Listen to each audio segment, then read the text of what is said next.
ब्रह्मांड की रचना का प्रारंभ हुआ था, तब दो प्रमुख देव ब्रह्मा जी और विष्णु जी का जन्म हुआ।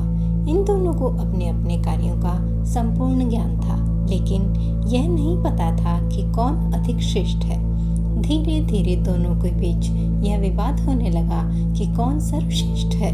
ब्रह्मा जी ने कहा, मैंने सृष्टि का निर्माण किया है, इसलिए मैं श्रेष्ठ हूँ। विष्णु जी बोले, मैं सृष्टि की रक्षा करता हूँ, पालन करता हूँ, इसलिए मैं श्रेष्ठ हूँ। यह विवाद इतना बढ़ गया कि देवताओं और ब्रह्मांड को चिंता हो गई। इसी समय अचानक ब्रह्मांड में एक अद्भुत, तेजस्वी और अनंत अग्नि का स्तंभ ज्योतिर्लिंग प्रकट हुआ। वह स्तंभ इतना विशाल था कि उसका न तो कोई आरंभ था और न ही कोई अंत। ब्रह्मा और विष्णु दोनों स्तंभ को देखकर चकित रह गए। फिर एक दिव्य आकाशवाणी हुई, तुम दोनों इस स्तंभ के आदि और अंत को खोजो। जो इसे जान पाएगा वही श्रेष्ठ कहलाएगा।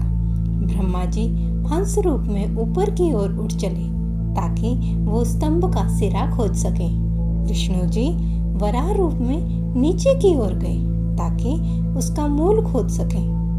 हजारों वर्ष तक ब्रह्मा और विष्णु उस स्तंभ के अंत की खोज करते रहे, पर उन्हें कुछ नहीं मिला।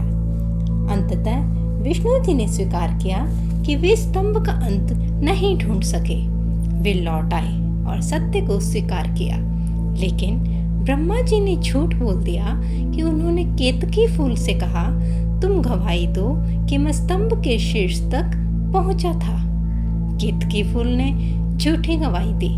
जैसे ही ब्रह्मा जी ने झूठ बोला, उस अग्नि स्तंभ से भगवान शिव प्रकट हो गए, विराट रूप में, त्रिनेत्रधारी, त्रिशूलधारी, गंगा और चंद्रमा से सुशोभित। उन्होंने कहा, ब्रह्मा, तुमने झूठ कहा, इस कारण तुम पूजनीय नहीं रहोगे। तुम्हारी पूजा पृथ्वी पर नहीं की जाएगी। केतकी फूल, तुम्हें भी अब किसी पूजा में स्वीकार नहीं किया जाएगा। शिव जी ने विष्णु जी की विनम्रता और सत्यता से प्रसन्न होकर उन्हें आशीर्वाद दिया। वह अग्नि स्तंभ ही पहला ज्योतिर्लिंग बना और यह बताया गया कि भगवान शिव सदैव हैं, न उनका आदि है न अंत है। वे जन्म और मृत्यु से परे हैं। ओम नमः शिवाय।